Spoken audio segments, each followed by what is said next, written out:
Stand by to launch FanStream Sports. 3,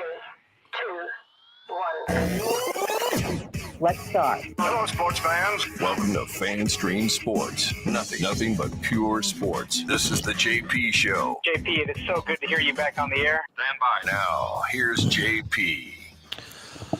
All right, a hearty hump day. Good morning to you. The JP Peterson Show here as we're coming to you live from our G's Law Group studio in beautiful South Tampa. We do 2 hours of Tampa-based sports-centric talk each and every Monday through Friday. Thank you so much for joining us.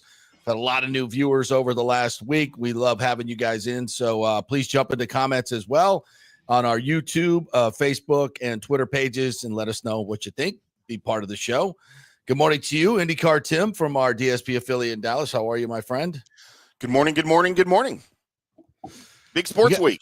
Yeah, it is. The Combine is underway, so we had Todd Bowles talking yesterday, your cousin, and also Jason Light, some interesting things there to talk about. So we'll get into all things Buccaneers related to last season and this season. So very interesting comments were made. And also the Bolts with a huge win last night. I was at the Emily Arena doing my thing last night, and that was a tremendous performance by a team that is getting hot at the right time and looking very much like a playoff team last night in stifling, dominating the Edmonton Oilers and Connor McDavid and Leon Draisaitl. How about that? And Draisaitl did not have a good game. No. They were hemmed up, and we'll get into why and what exactly what happened last night for the Lightning. Lots of Rays stuff to get to. Blissfully, it's all on the field today. We're not going to talk any stadium unless you guys want to bring something up and got any questions. We'll be happy to entertain it. But just not feeling it today. Just not feeling it today. You don't have the energy for that today. I just don't. It's been a long night. It's been a long night. This little virus is kicking my ass, but I'm trying to get up every morning and bring it to you folks. So I can't even drink coffee, bro. My stomach is so bad I can't even drink coffee. So it probably wouldn't be good for your stomach anyway. No, it's bad. So, and it can't really eat. Tried to eat last night. That didn't work out so well. Yeah. So, woo, lordy. Just doing my best. So we'll get into some Rays on the field, which I'm very excited about. Some funny things happening at the Combine. Rashad White getting extorted. We'll get into that. Lots of interesting things going on with the Buccaneers. So let's begin with the Lightning from last night, because you got a chance to finally watch a whole game last night, huh? You got to watch the new Lightning in action. Yeah. The great. You came with the lame ass. You came with the lame ass tweet. Oh, the Oilers look flat tonight. No, how about the Lightning are just good? How about the Lightning just bottled them up and didn't allow Connor McDavid or Draisaitl to get going because they owned the freaking puck for most of the game, especially the second period. All right. I mean, come on now. I was not in any way dissing the Lightning with that tweet. I was just pointing out that the Oilers were allowing themselves to be dominated once again, is all I was saying. And I was half drunk when I typed that tweet out, okay? And it's set up for a great show. I said, let's debate this when we get up in the morning. Let's do this. There wasn't really any debate, you were right. But the Oilers have been flat since even before the Four Nations, but Connor McDavid looks like he's out of energy. We talked about it a little bit yesterday. That Four Nations just drained these guys emotionally as much as it did mentally. And it's hard now to readjust and get your body and get your mind back into, now you're in the tail end of an NHL regular season, to make that switch. So it's understandable in some aspects, but it's not affecting any of the Tampa Bay Lightning players like that. They're playing awesome. It really hasn't. And a tip of the cap to John Cooper. He is the fact that he's never won the Jack Adams Award as the best coach is just literally the biggest oversight in sports. I dare you to find another one bigger than that.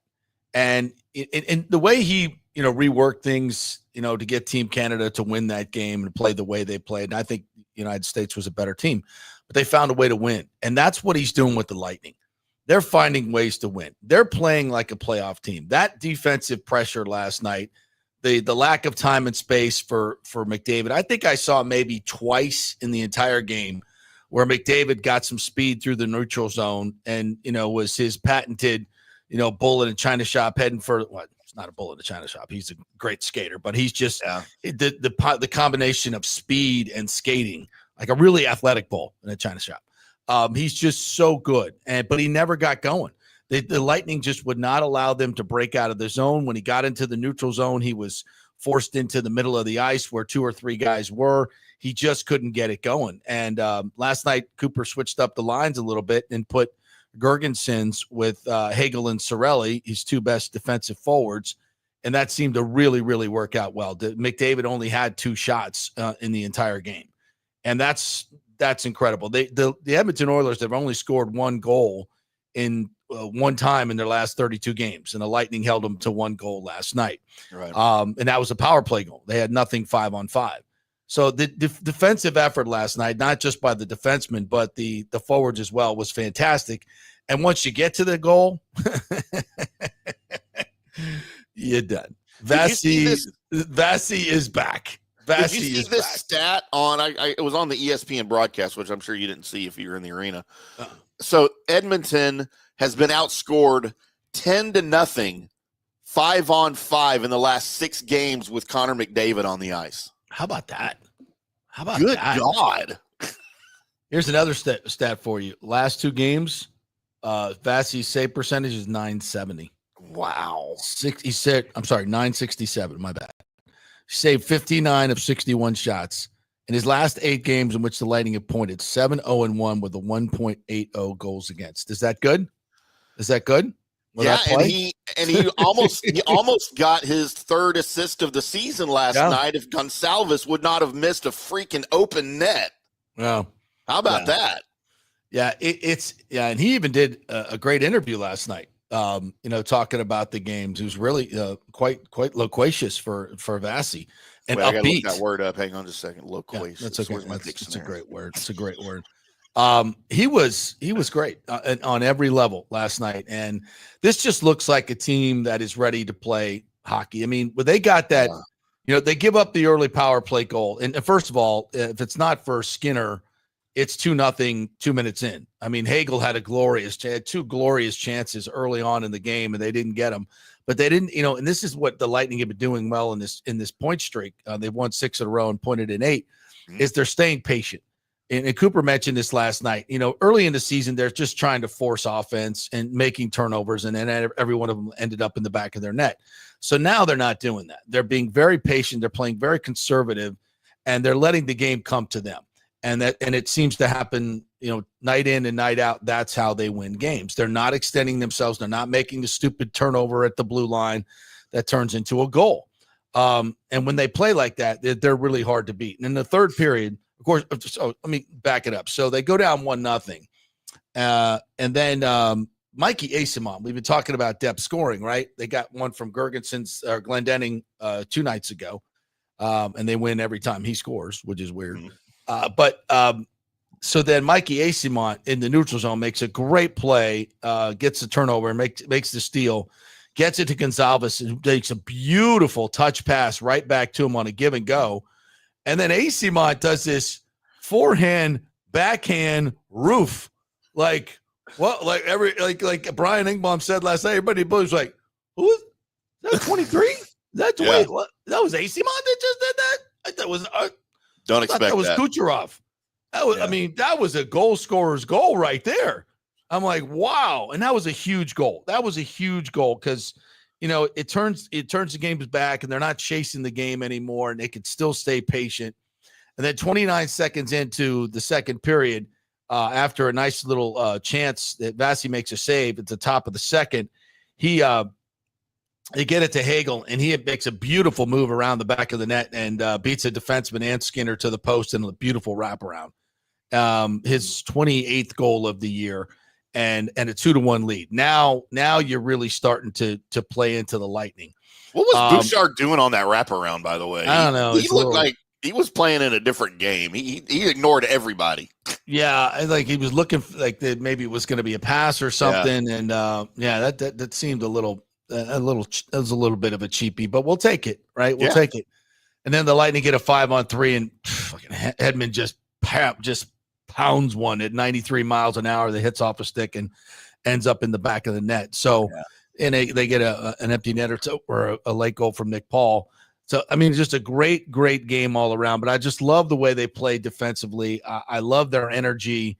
And I just love the way they're playing right now. So they've got Calgary coming in on Thursday. Then they go to Washington for a 12:30 game on Saturday. I hate those games, but that's going to be a great one. Ovi got his 30th last night. He's 12 away from Gretzky. So that whole show goes down. And not to mention Washington is just the story of the year. I mean, they are it's nobody's. I don't think anybody saw this coming, and they're playing really, really good hockey. So, I mean, when you've got a 39-year-old Ovechkin he scored 8 goals in his last 8 games, including the hat trick on Sunday.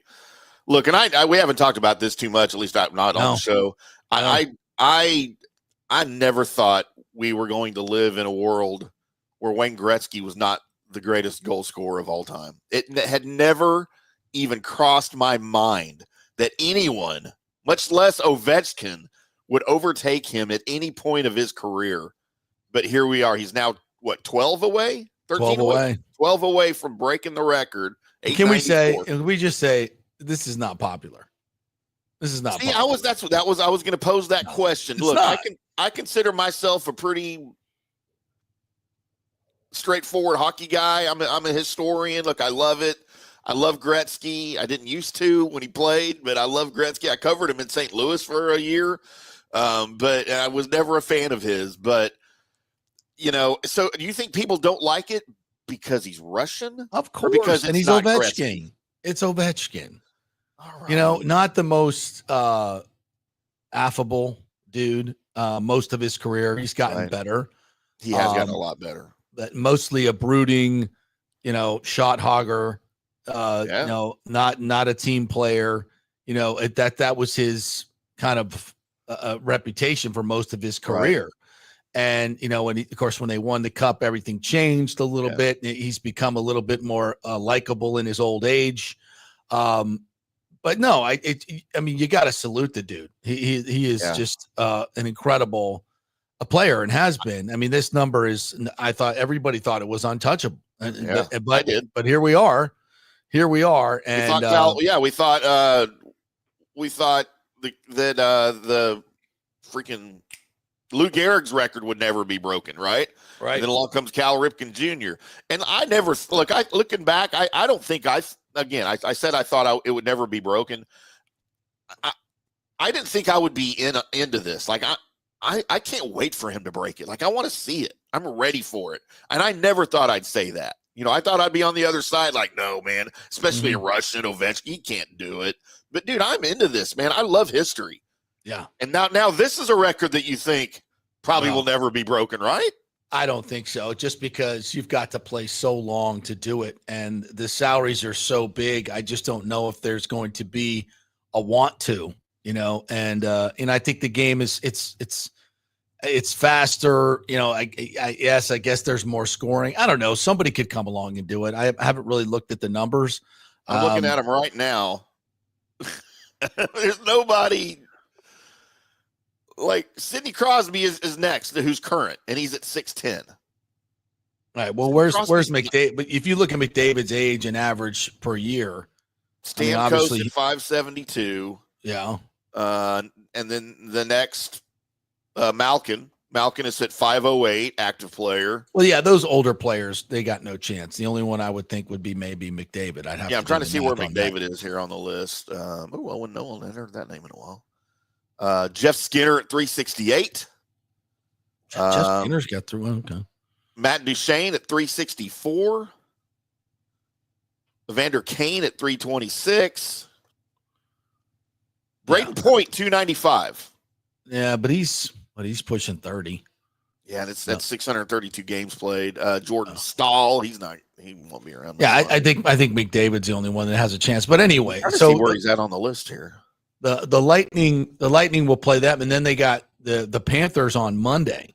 down in Sunrise. So, Right. a couple of very interesting games in terms of playoff, Eastern Conference contenders that they will see. So I'm very interested to see how they match up with Washington as we look ahead to maybe a conference finals. And obviously the Panthers are going to be there in the first or second round for the Lightning. Obviously that's been an issue. So I think these two games with the Lightning playing pretty damn good hockey right now, going against these Eastern Conference contenders, they're going to be really easy. But they got to play Calgary Thursday night, who's right now sitting in the second wild card position in the Pacific. They don't score a lot, but a decent hockey team. So we'll see what happens there. But it's obviously stretch time right now, and Breezeball is going to make a move. That. They've been linked to a lot of different plays. Brock Besser is one they've been linked to. And a team that's, third in the league in goals, did they need scoring? Yeah, because they're so top heavy. They got to get some more depth scoring, somebody else that can score, and they can move, they can move other guys down the lines, maybe where they fit better.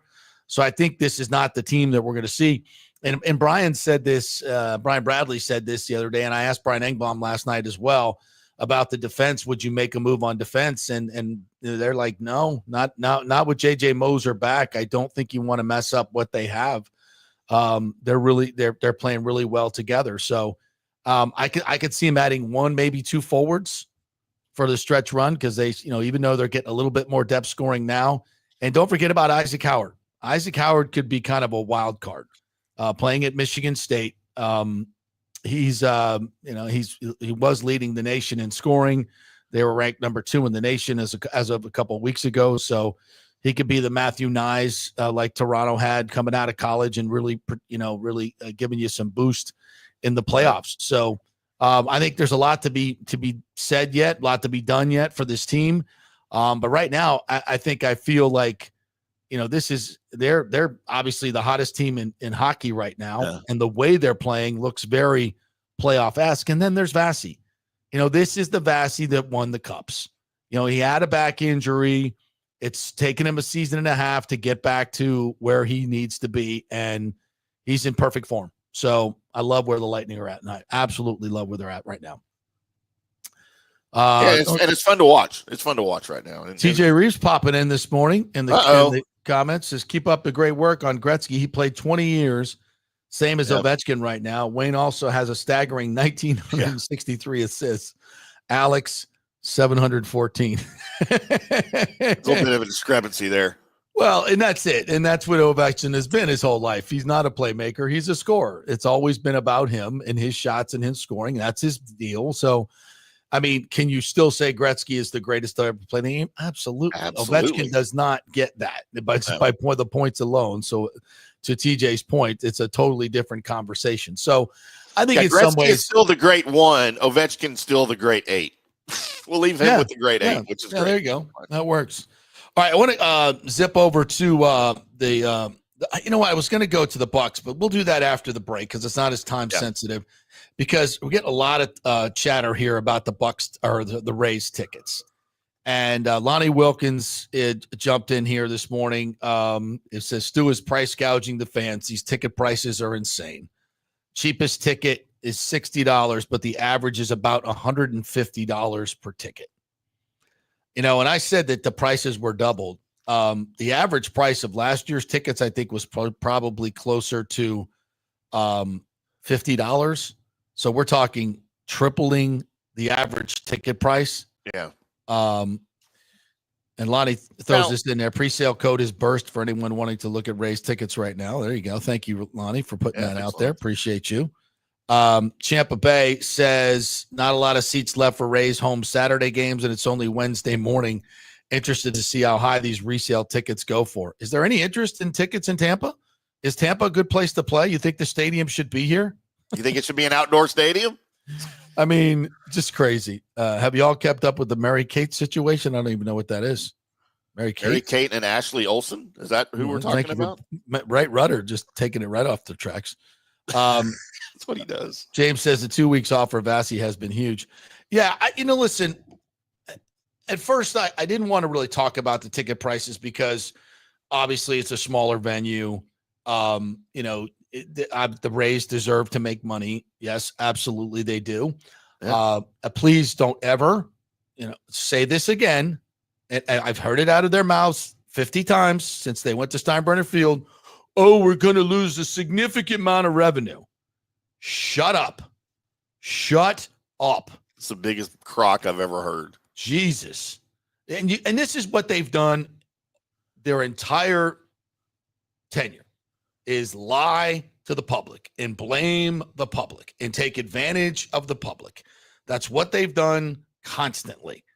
And so when they go to Steinbrenner Field and tell everybody how much money they're going to lose and woe is us, and oh, yeah.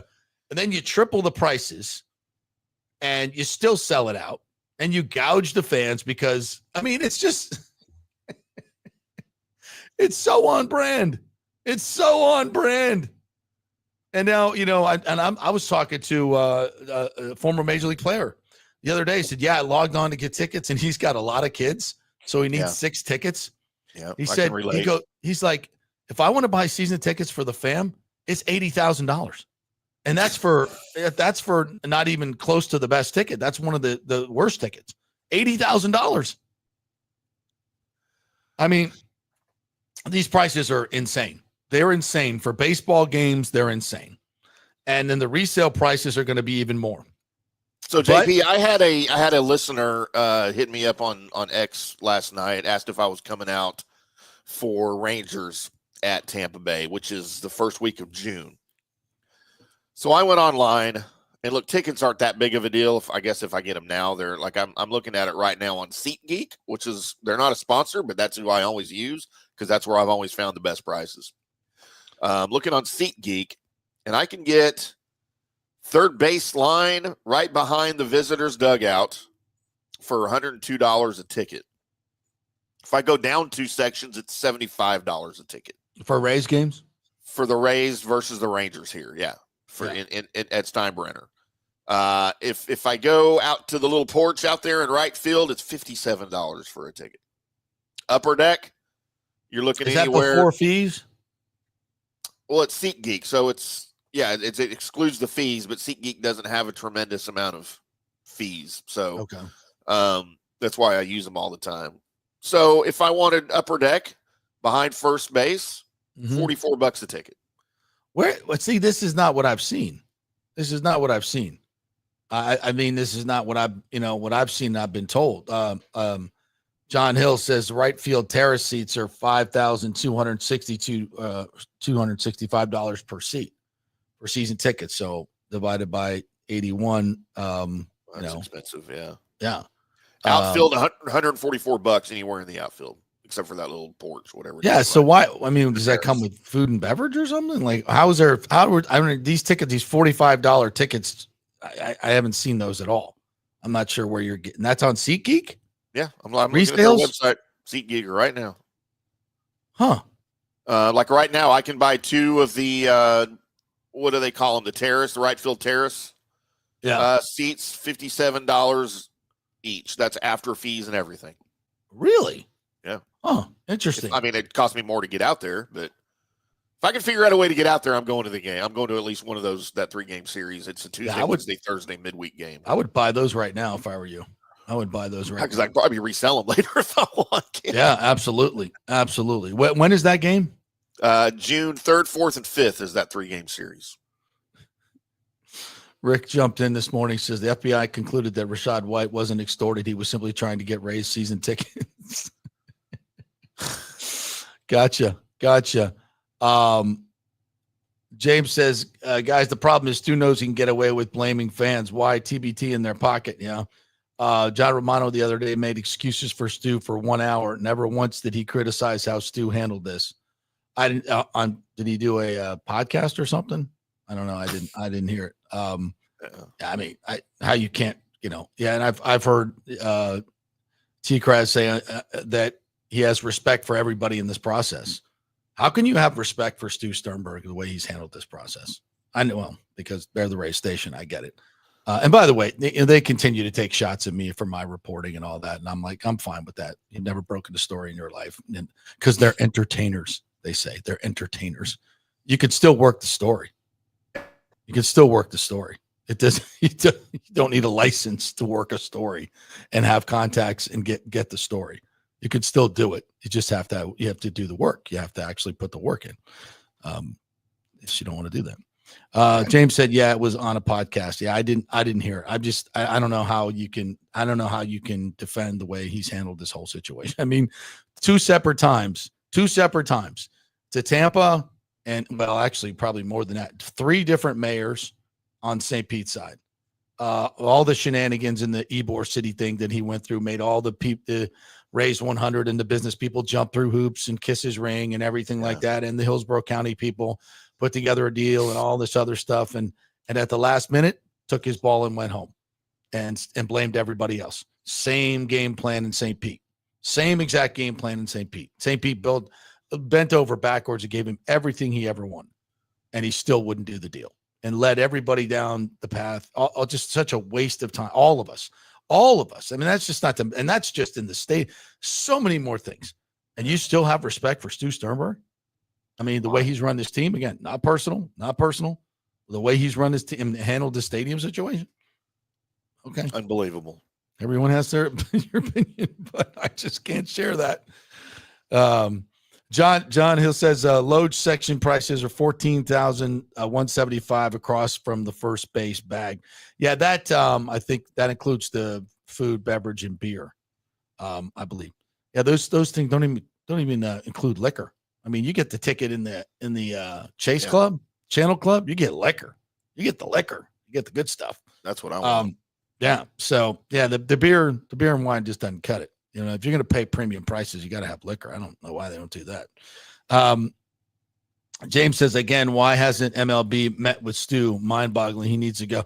Oh, they've met with him. I mean, Manfred said at the winter meetings, he spent a lot of time with Stu Sternberg.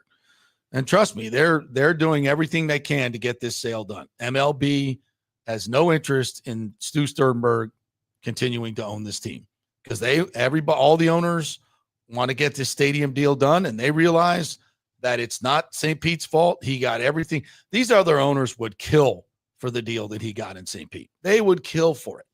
All of them. It's the biggest public payout for a stadium in history by the smallest market. And it still wasn't enough, including the real estate boondoggle as well. And it still wasn't enough. So they understand now that it's not the city's fault, Hillsborough, Tampa, nobody. It's Stu. And they want new ownership and they want it built in Tampa. So we've talked about this, and that's where Major League Baseball is. When it gets done and how it gets done, I don't know. I just know that all the pieces are in place to get it done. We shall see. Lonnie says I caved and paid $175 for 2 behind home plate for Monday versus the Pirates. Well, I mean, doesn't sound bad to me. No, that doesn't sound bad. And if in the the $54, $47 tickets, I mean, they're also going to do $20 tickets. If you're a part of the Tex Club, they're going to release at least 100 per game for standing room only, which is great. But for the most part, yes, they're gouging. And that's to be expected, from this group. It's very on. But at some point, if it gets too out of hand, which it sounds like it's getting there, at least for the season ticket prices, you would think Major League Baseball would step in too and go, look, we can't alienate the fans. Yeah, I don't know where all these prices stack up from other teams. I mean, I don't know how they stack up with the Rangers and Yankees and Dodgers. Obviously, are going to be much more expensive. But I would say, what are the Minnesota Twins ticket prices? They seem like something that's more on par with the Rays. The Braves, what are the Braves ticket prices? The Braves with a relatively new stadium, Yeah, the Braves ticket prices are really reasonable. I mean, God, for July 4th, I think we got 2 tickets for and they weren't great. They were like outfield tickets. We just wanted to roam around and see the stadium anyway. I think we got 2 tickets for like $25, and so very, very reasonable. Right. And there's the majority of tickets should be that for baseball. 81 games, that's what it should be. Not premium seating, obviously. Right. But your cheapest Texas Rangers season tickets are like in an outfield terrace, or in the behind home plate terrace, like below the boxes, behind home plate, about $8,000 a year per seat. Yeah. So that's on par from the rate that's outfield. I think the Rays similar tickets are how much? You only have the per game prices there, I guess. So Yeah, I don't, I think they're inflated. There's no question about that. And they're much more than they were in the Trop. And that was to be expected. It's a smaller stadium and they deserve to make money and all that. But there's a difference between, paying a little bit of a premium and gouging the fans. Right. If they're 50% higher, they're 25% higher. Understand that because that gets them to neutral revenue. So, okay, fine. The people in Tampa, bottom line is the people in Tampa are paying the prices. They're paying the prices. Yeah. And they're going to pay them. And it's going to be sold out. And that's a positive in terms of what it's going to look like, what it's like for the fans, what it's like for the players. I think the players are very much looking forward to it. And speaking of the players, Taj Bradley yesterday, 25 pitches against the Phillies, retired 7 of 8. He's working on a new slider and cutter. So now he's got 5 different pitches. And this guy's just got tremendous stuff. And he's only 23 years old. And when he harnesses that stuff, he can be a number one. His stuff is that good. First pitch yesterday was 98 miles an hour. He sits at 96 with great breaking stuff. I just hope he stays healthy because the spin that he puts on these is just insane. He's so good. And when he learns how to sequence pitches and not, his problem had always been he gives up a base hit and then he walks a guy. Now he's got 2 on and he just it kind of unravels. I mean, I've seen him pitch games where he's like, he's just cruising. The first 3 innings, he's got, he's retired 9 of 10 batters, 7 on strikeouts. And he looks absolutely dominant. And then he just has one little hiccup and it always seems to kind of build on itself. And that's just learning your emotions, how to sequence pitching, how to make the big pitch I just think he gets a little bit rattled and that's just maturity. It's just maturity. And when he gets to that point, man, is he going to be where is Bradley expected to fit in the rotation? The 5 spot? God, who knows? It's just so good right now. I mean, and it's I'm not even sure that it matters. I mean, obviously Sugar Shane's at the top. Right. Rasmussen, probably second. No, Pepio, I'd say was second. And you might want to mix right left-handers. I don't know how you want to do that. But just when you're talking about, and then you got Littell, Pepio looks so good last year too. So you got Shane, you got Pepio, you got Littell, you got Taj Bradley. Right. Who am I forgetting? And Rasmussen. I don't know if he's going to slot in as a starter. When you got 6, if you got somebody you want to move to the bullpen, it would be him. He was a bullpen guy for a long time. But Useda shut down the side and he retired a side 3 for 3. His stuff is just fantastic coming out of the bullpen. Fairbanks pitched. He looks healthy and ready. Let's get through spring. So the bullpen looks great. But I mean, if you could add Rasmussen to the bullpen, that with that breaking stuff coming out, and you talk about Useda, Rasmussen, Fairbanks in 6th, 7th, 8th, you're going back to, the old Yankees, Wetland, Mariano Rivera, Weaver. I mean, that group where it's a 6-inning game. I mean, you're just not getting anything off these guys. Dude, that Yankees team that had Mariano Rivera as their setup guy for John Wetland. Yeah. Way back in the day before he became the long-term closer. That was, and then Wetland came to the Rangers, had a couple of really good years. Yeah, that's but dominant. So their pitching can be so good if they stay healthy. And even though we're looking at 6 as a starter, Shane Baz. Yeah, James, thanks, Shane Baz. I mean, Shane Baz another was the guy other one, with great stuff, just great stuff. So McClanahan, Rasmussen, and maybe even Baz, though they may restrict their workloads because those guys are recently injured. So all of them. Yeah. So Michael LaRue says you can get Rays at Marlins tickets in May for $7 in Miami. Oh, there you go. Is it worth the drive though? Yeah. Why not? Yeah. What's the drive to Miami from Tampa? 4 hours. 4 hours. Is that it? Oh, that's Dallas to Houston. Yeah, that's not bad. It's not bad. It's depending on traffic. Once again, 275 going down, to Naples through Sarasota and all that can just be a disaster, and then when you get down to Miami, it's another thing. So it could be 4. It takes me 4 to 3:45 if I'm really booking and there's no traffic to get to Hollywood. And then if it's getting on 95 to go down to where that stadium is that's the problem. It's a terrible location for a stadium. So anyway, and yesterday Chandler Simpson again gets a hit. He's now 4 for 6, gets a hit to right field, steals second, goes to third on a grounder, and then scores on a ground ball as well. I mean, just dude he's electric. And I know he's only played Double-A, but when you have the second worst offense in baseball, like the Rays did last year, why not? Why not? And he's 24 years old. It's not like he's 21. He's played minor league ball. He's played 4 years of college. I don't know if he needs more for an offense that's this desperate for juice. Hell, put him at the top of the lineup. Yandy Diaz is not a leadoff guy. He's not.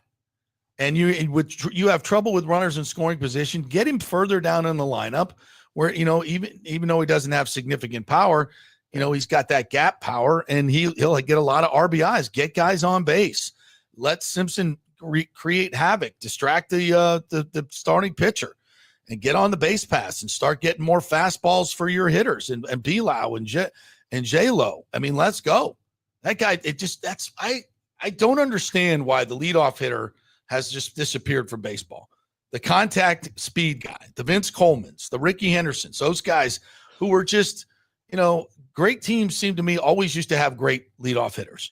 Well, I think part of it's because the stolen base went away for a long time. You wanted those speedy guys to that's all you want your leadoff guy to do is to get on base, right? Doesn't have to be a power hitter. He needs to get on base because then his speed can get more bases, right? He can steal second. But then teams quit stealing bases for a long time.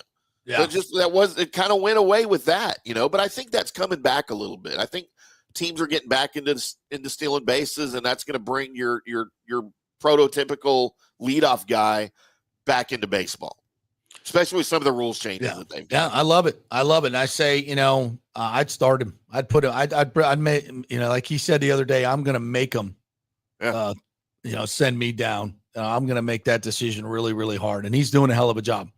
At this point, I don't see how it hurts you. I don't, You can't. What do you want to keep Christopher Morel? I mean, come on. I don't get it. All right. We'll take a quick break. When we come back, we're going to hit the Bucs hard. Jason Licht, Todd Bowles spoke at Media Day yesterday at the Combine. We got lots of sound to get to you.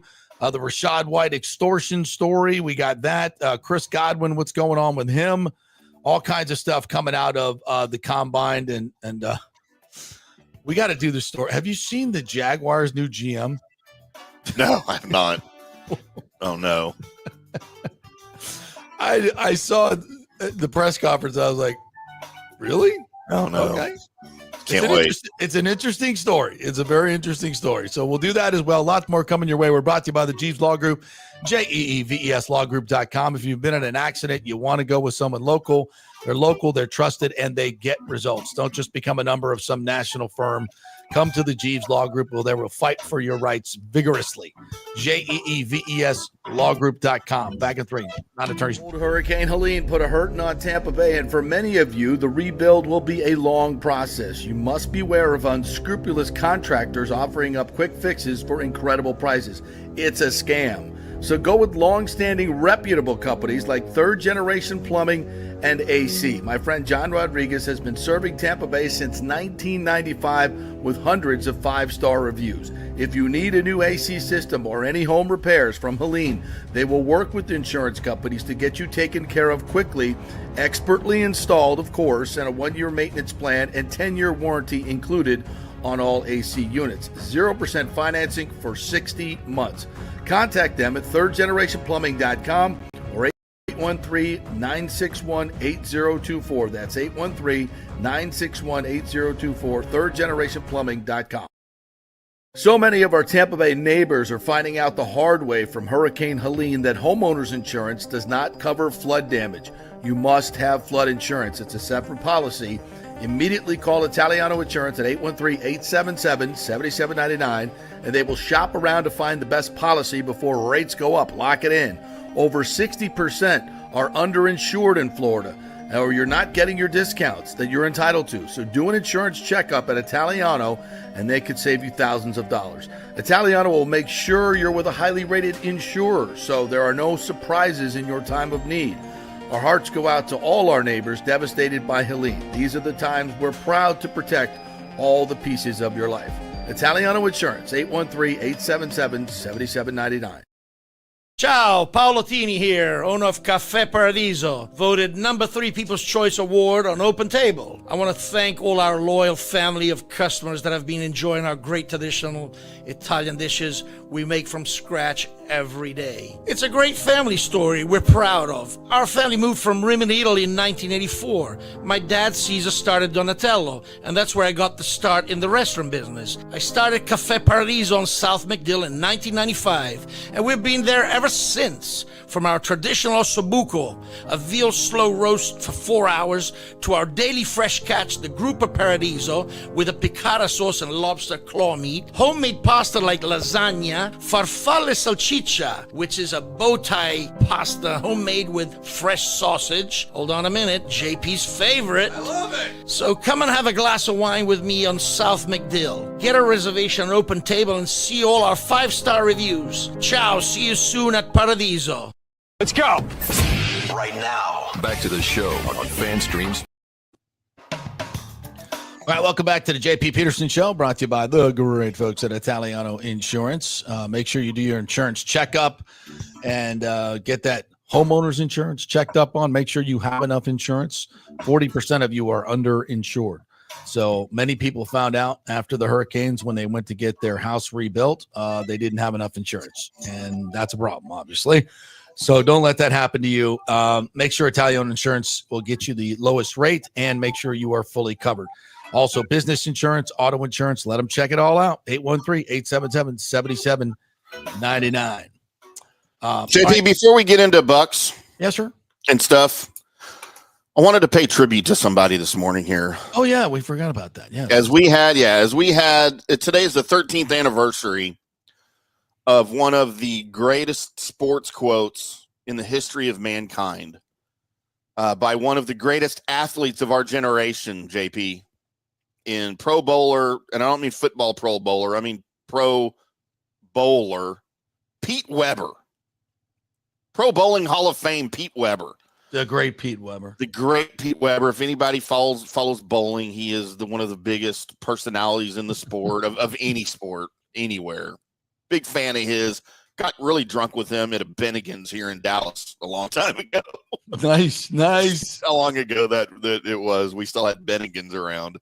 So I wanted to play this video clip because he gave us one of the greatest sports quotes in the history of all sports here. After the shot. Oh, yeah, the glasses. To claim it. A strike to claim it. And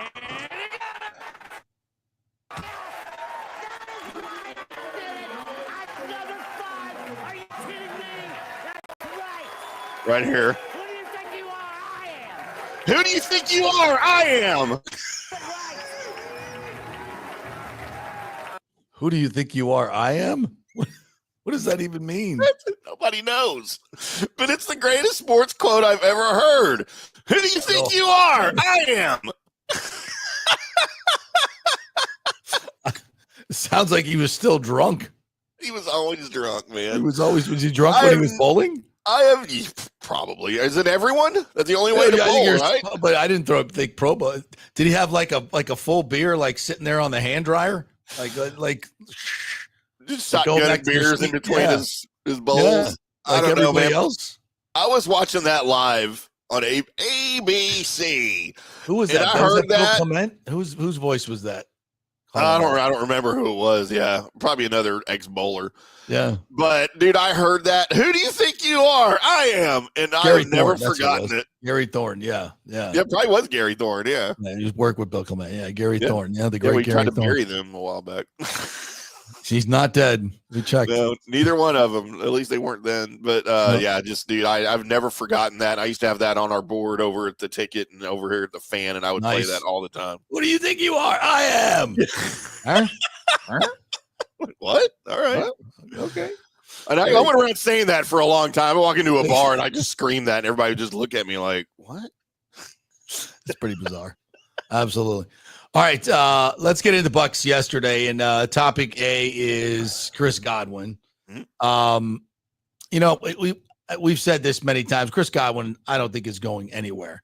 But yesterday was a little interesting. Do you have a light quote here from about Chris Godwin? I do. Let me find it. I tried to label them carefully, but that doesn't mean I can see them. All right. More flexibility as it pertains to him, and we just got to make a good decision. But we hopefully can come to an agreement with him, because Chris means the world to this organization, to all of us individually, but as an organization as a whole. I mean, nobody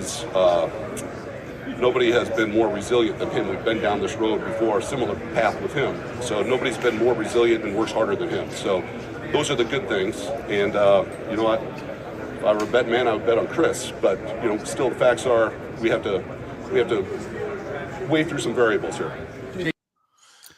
Yeah, and he's not wrong. I mean, there are variables all up and down the roster and in the business side of it with the money. Again, we've discussed you've got now Mike Evans entering the final year of his 2-year deal he signed last offseason, and you got to start thinking about that. Godwin's going to be making more money than Evans with his new deal. You got to think about that, and you have other guys up and down the roster. I think they have 23 potential free agents going into it, and while Godwin's a big piece of it, he's not the only piece, and you got to make good decisions here. Well, here's the deal with Chris. In my opinion, you got a significant injury, which never should happen. I'm always going to have that disclaimer out there. You know that they were trying to win the game. Yeah, we were down 3 scores, minute 30 left.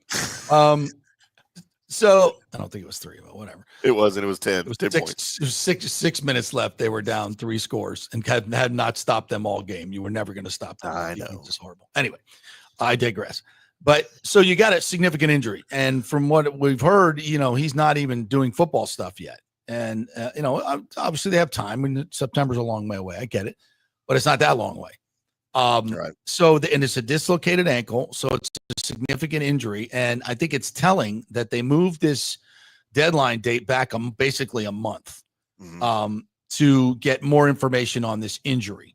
Right. So, and that's an issue. It's an issue, and here's what complicates this thing is he's listed as the 3rd best free agent on the market in many lists. Overall, not receiver. Overall. Right. Yeah. The receiver market is very tenuous. We'll see what happens with T. Higgins. But the receiver market from a free agent standpoint is not big. So, and there's lots of teams with the cap going up that have lots of money to go spend. So now we've said this before. Chris Godwin is not a money guy. He's not a money guy. He's not the guy that's going to take, $5 million more over 3 years and leave Tampa Bay. That's not happening. Right. But there are teams out there that are flush with cash that need receivers, like the Patriots. And I could see them, especially a team that needs a culture builder like Chris Godwin. That would be, he's very valuable in many ways. Obviously, he was leading the league in receiving when he got hurt. He's a tremendous blocker. He's a physical guy. He's best combat catcher in the league, or one of them, in my opinion. Is clutch on 3rd downs. He's just so good at everything. He's a great route runner. He's a fantastic route runner, but he's 29 years old. Yep. This is his 2nd significant lower body injury. So what is the market for him? The market is big. There are a lot of takers out there. What is the money? Well, if he were completely healthy and you had a great feeling that he was healthy, I'm going to say with the increase in prices, 23, 24 over a 3-year period. Okay. Now, if you could tell Jason Light in the crystal ball he's going to be healthy for 3 years, he wouldn't no-brainer at that number. Would not bat an eye at that number. Not even, and maybe even further if he was assured that. But there's no assurances. And he's getting older. Now, Chris is, as he said, the tireless worker. Nobody's going to work harder to get back. None of that stuff. And he's devoted to Tampa Bay. His home is here. He wants to be here.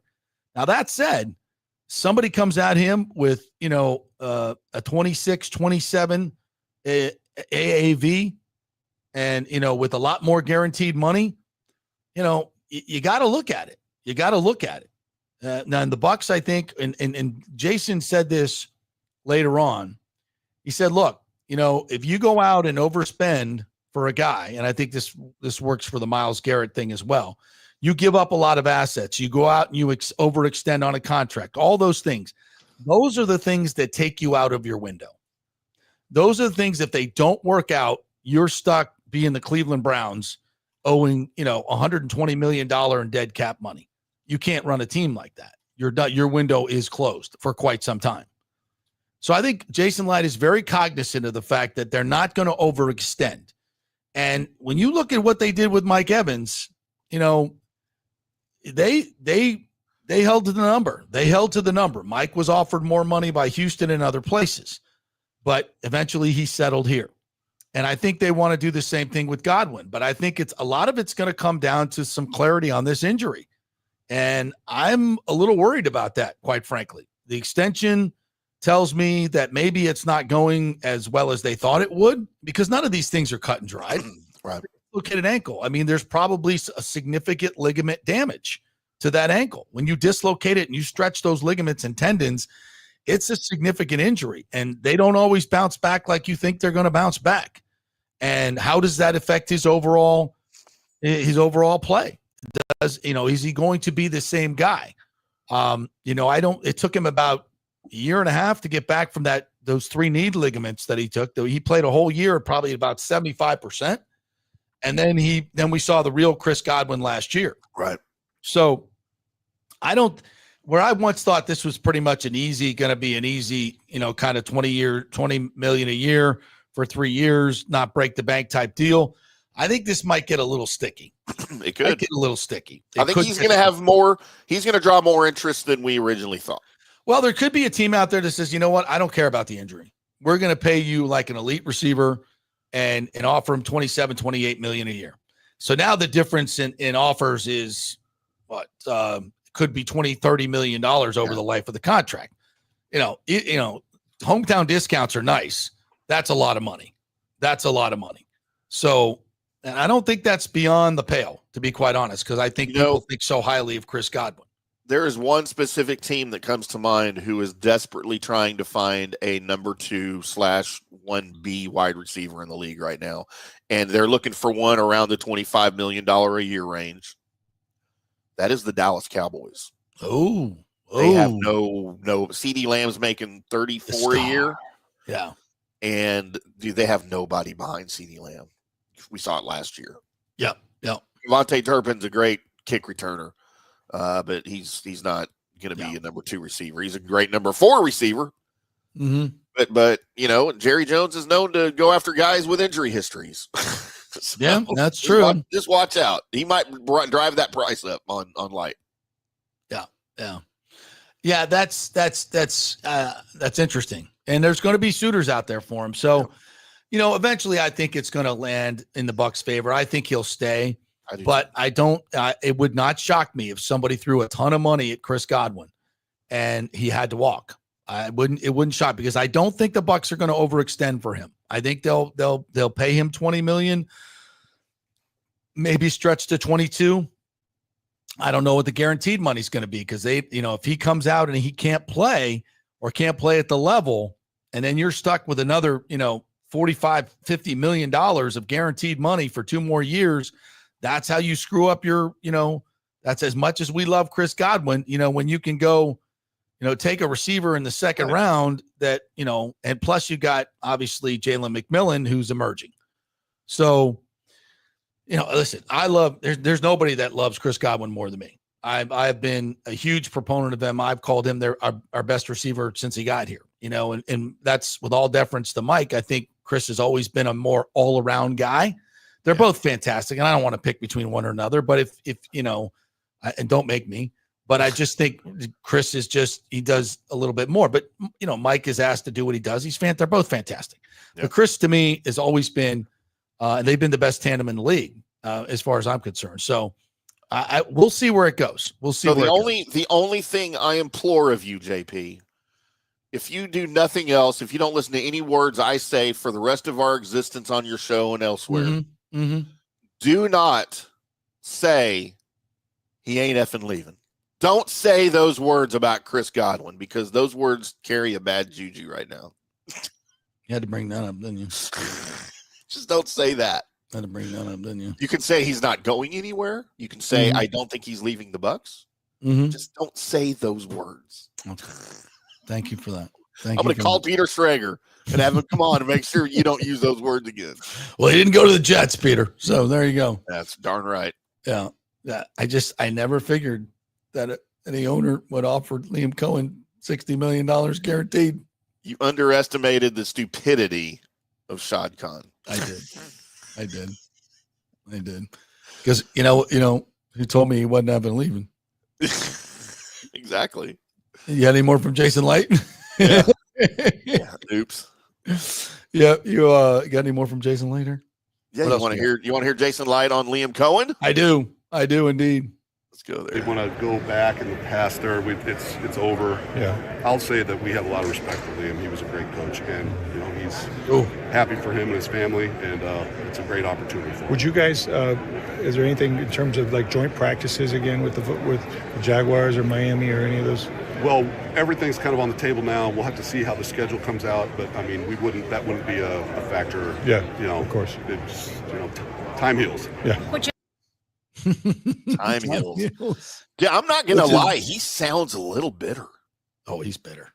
He's bitter. He sounds quite bitter. He's bitter, man. He's bitter. You can just tell by his facial expressions. He's kind of just like, wish him the best. It's a good opportunity for him. Yeah, dude, that did not go well. That did not end. Time well. heals, which is what. Remember, that's what Liam said. Yeah. By the way, courtesy of Rick Stroud there. That piece. Yep. Times. Yeah, listen, I said it when the whole thing went down. Jason Light did not plan on losing Liam Coen. And he thought he had an airtight plan to keep Liam Coen. And he probably did. Yeah. And there are people within the Buccaneers organization, powerful people, that probably wanted Liam Coen to be the head coach. I don't think that's a secret. So, it didn't, and I think Jason Light thought that he would always have the last chance to counter and didn't get a chance to counter. This is just my opinion. And he felt like Liam was disingenuous in that and they never gave him a chance. And that's why Liam got the money he got, because Shad Khan decided that he's not going to let him leave the building. And his agent basically said, Liam's agent said, well, then pay me Ben Johnson money, and never thought they'd get it. And he said, yes. He said, yes. So he paid a 1-year coordinator $13 million a year, $12 million a year guaranteed. It's crazy. It's crazy. It's unprecedented. It's crazy. Jason Light never predicted that would happen. I never thought that would ever happen. They were going to make him the highest paid offensive coordinator in the league. And I think Jason felt like he had a great plan. He said, let's go offer him $4.5 million, but you can't take a second interview, because he didn't want to allow Shad Khan to have we're not letting him out of the building meeting. Yeah. And he didn't do it. And he lied about it. And that's why he's pissed. And I understand why he's pissed. But that's the business. That's the business. Lessons learned. It's unpredictable. You want to keep a guy, you're going to have to pay him what somebody else is willing to pay him. And, Jason Light may have been basing some of his, or predicting some of what was going to happen based on what happened between him and Dave Canales last year. Yeah. And that went so smooth. Now, they didn't try to keep Canales nearly as hard as they were trying to keep Coen. Right. But he may have been basing some of this on how that went with Canales. And he probably could have kept Canales if he wanted to. Maybe he had that conversation with Dave Canales. Hey, if you decide you don't want to be the head coach there, we'd love to have you back here, blah, blah, blah. Yeah. We'll pay you. We'll up your salary to this. And Dave ultimately decided, you know what, I think I'll take the head coaching job. Yeah. And everything was smooth, and they're on good terms now. That's not what happened with Coen. Yeah, it's a totally different situation. Yep. Totally different situation on many levels. Yeah. So it is what it is. And so now Josh Grizzard is your offensive coordinator. And do we have a clip on that from Jason talking about Grizzard? We do. Okay. Wow. All right. Nice. Right here. Well, we wanted to hire somebody from Lizard Lick, North Carolina, and didn't get the bill. No, I'm kidding. Josh did a fantastic job all year everybody in the building saw how smart he is, follows the same things I just said about Liam, just easy to get along with the players. In front of the room, he was fantastic. He's, they call him the Wizard. A lot of players have mentioned that. I'm just very excited to get to see Josh in that role. I know he's excited to get going, it's going to bring some fresh ideas, and which is always good. Jason, based on how great the offense was last season, top 3 in every important category, how important was it to have Josh here last season to continue with that continuity and already knowing the players and the staff? Sounds like Matt Matera from Peter Report. It's important to have the entire, as many of the offensive staff as we could. As great of a coach Liam is, and we all have a lot of respect for him. He was one part of it, and there's a lot of other parts, including players and coaches, and to have that core group with our offensive line coaches, our tight ends coach, our receivers coach, I could go on and on. Jordan Somerville, Jeff Castle, it added some other people to our staff too that we're excited about. So we felt continuity was very important, especially for the players. That's what they were very excited about once the hire was made. There you go. Yeah, and I think that's important to note. Liam Coen did a great job. You know who did a really great job? Baker Mayfield. Yeah. Baker Mayfield did a great job at the line of scrimmage. Baker Mayfield did a great job pulling the trigger on third down. Grizzard did a great job coming up with the third down plan. I'm not going to diminish what Liam Coen did because that makes me a hypocrite. We talked about how great he did all year long, and he did a great job. But just because he's leaving doesn't mean the offense suddenly falls apart. But no, listen, Baker made Canales look good 2 seasons ago, and now Baker made Coen look good enough to get a head coaching job for $13 million a year. Not to take away from what Liam Coen did for Baker Mayfield either. It's a two-way street. But and we'll see now how Baker can help Josh Grizzard look like a really good offensive coordinator. Right. And you want to ask me, would I rather lose Baker Mayfield or Liam Coen? No-brainer. It's Baker Mayfield. Baker Mayfield put up huge numbers last year. Huge numbers. Career numbers for the second year in a row. And he was the best on third down. The Bucs were the best on third down. I think what Liam did more than anything for Baker was to give him a running game. Yeah. And, brought in Carberry, who's still here, and Pacucci, who's still here. So that running game remains. And now you have a guy who knows the offense, and Baker Mayfield was making a lot of the checks on third down at the line anyway.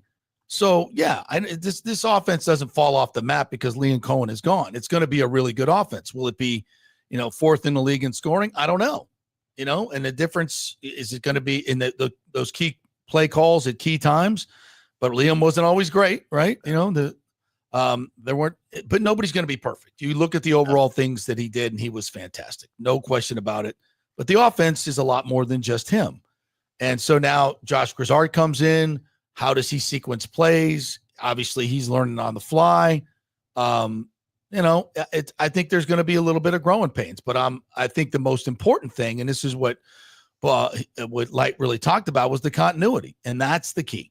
Same playbook, same people, same everything. Same terminology. That's huge. Yeah. So the only thing that changes is the guy calling the plays. It's significant. Not going to say it's not.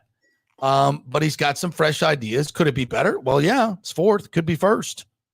And I think they got a chance to be tremendously explosive. And I think they can get better this year because, Baker in year 3, all the key players coming back for the most part, except Godwin. But I anticipate he will be back. I still think it's a better chance than not. He ain't leaving. You said that. I can say it. You can say it. But we got Todd Bowles on Liam Coen.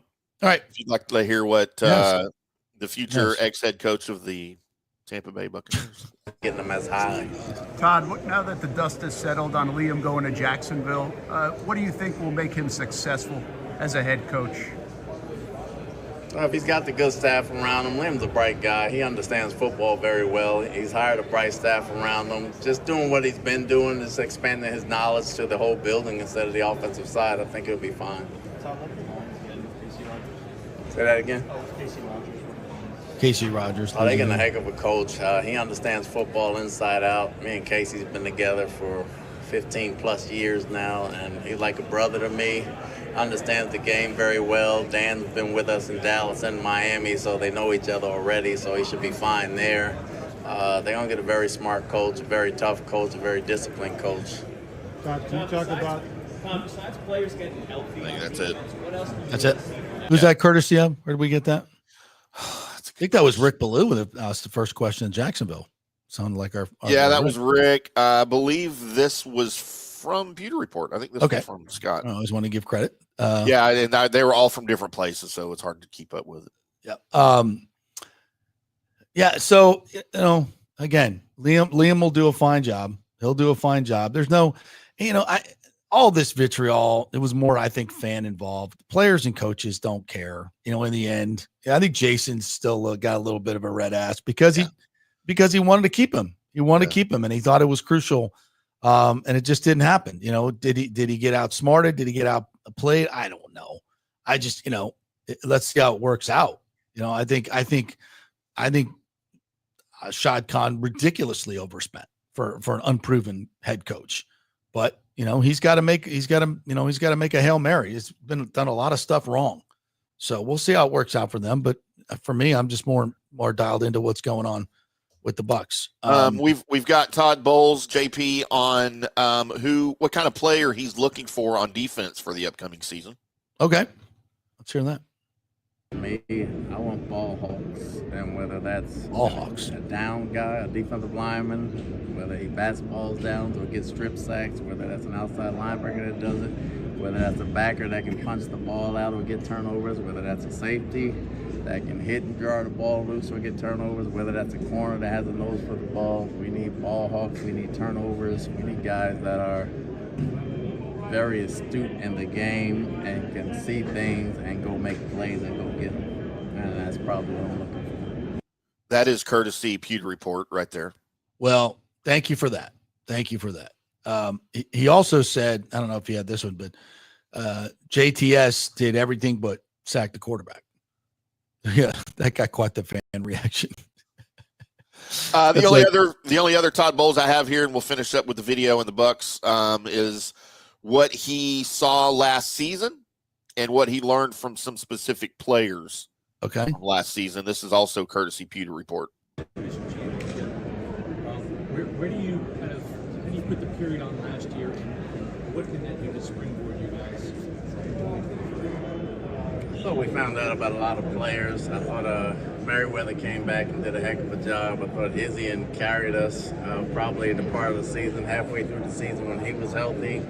I thought J-Mac McMillan came on late in the season from a rookie standpoint. We had a lot of young guys stand up, so that was encouraging. We got to find a way not to have all the injuries that we've had and figure out a different way to do things, possibly practice or do other things or how to coach it a little differently. But overall, I thought the competition part of it was great. The games we lost, we were in, with the exception of probably the Denver game. I thought we were in every other ball game we had a chance to win, so we got to figure out how to close those games out, so that was a positive.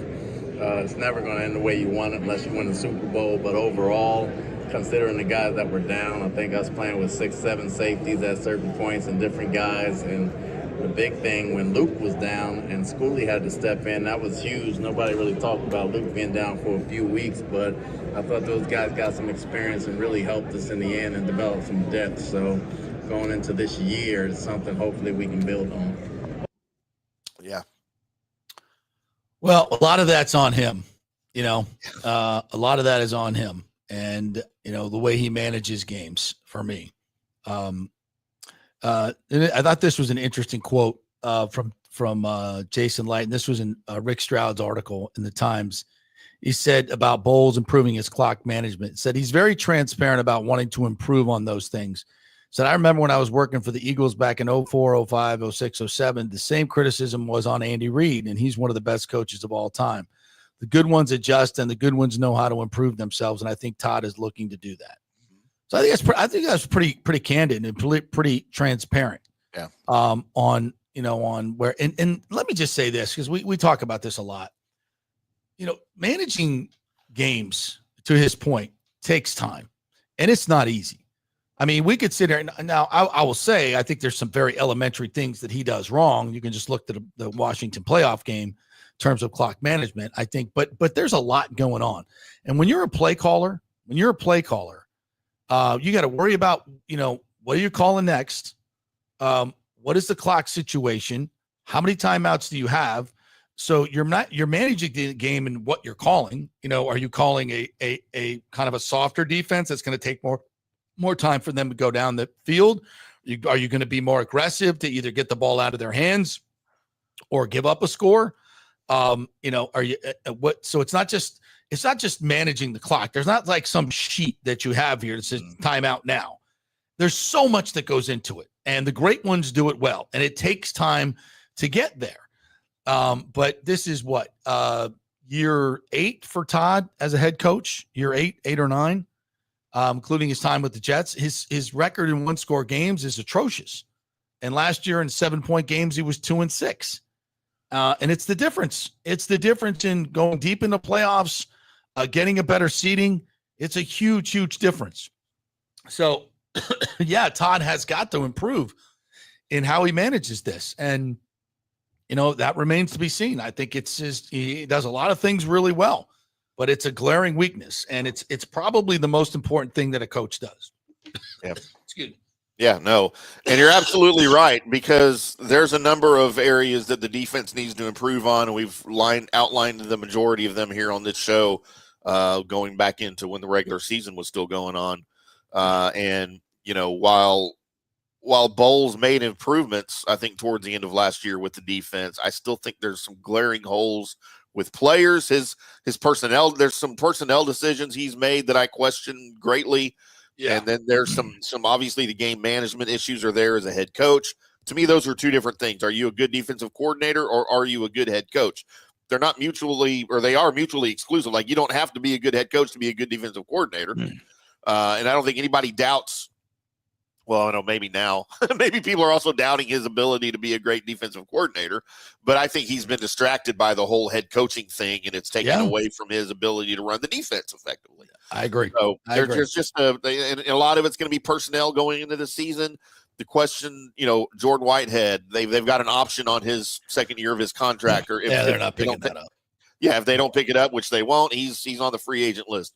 And you've got some important pieces on the defense that are, pending free agents, and KJ Britt. I know a lot of people weren't happy with KJ Britt's performance, but Levante David's a free agent. Fine, better.